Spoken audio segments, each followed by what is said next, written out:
గురుగారు కుంభరాశి వారికి ఎలా ఉంది? కుంభరాశి వారికి 2 గ్రహాలు అనుకూలిస్తున్నాయమ్మ. ద్వితీయ స్థానంలో బుధుడు శుక్రుడు. శుభప్రదమైన ధనయోగం సూచితం.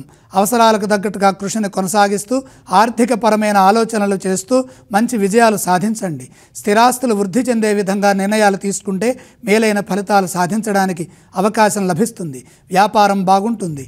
నూతన ప్రయత్నాలు యోగిస్తాయి. బుద్ధి బలం విశేషంగా సహకరిస్తుంది. ఇప్పుడు తీసుకునే నిర్ణయాలు మంచి భవిష్యత్తునిస్తాయి. కొన్ని గందరగోళ స్థితిగతుల నుంచి బయటపడతారు. పనిలో స్పష్టత వస్తుంది. మిత్రుల సహాయ సహకారాలు ఉపయోగపడతాయి. ప్రస్తుత పరిస్థితులకు తగ్గట్టుగా సమయానుకూలంగా పనిచేస్తే ఉద్యోగులకు కూడా మేలు చేకూరుతుంది.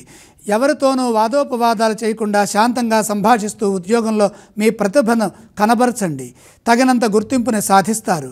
నమ్మకంతో ముందుకు సాగండి. ఎవరి మాటలని పట్టించుకోవద్దు. లక్ష్యమే ధ్యేయంగా పనిచేయండి. ధర్మం గెలిపిస్తుంది. కలహాలకు దూరంగా ఉంటూ బాధ్యతలను జాగ్రత్తగా నిర్వర్తించండి. ప్రశాంతమైన జీవనం లభిస్తుంది. శుభవార్తలు ఆనందాన్ని ఇస్తాయి. ఈ రాశి వారు ఏ స్తోత్రాన్ని పఠించాలంటారు? కుంభరాశి వారు నవగ్రహ శ్లోకాలు చదువుకోవాలి. గురుగారు, కుంభరాశి వారు ఏ ఆలయాలను సందర్శిస్తే శుభ ఫలితాలు కలుగుతాయి? నవగ్రహ దర్శనంతో పాటు శ్రీమన్నారాయణమూర్తిని కూడా దర్శించండి. గురుగారు, కుంభరాశి వారు ఏవేవి దానం చేయాలంటారు?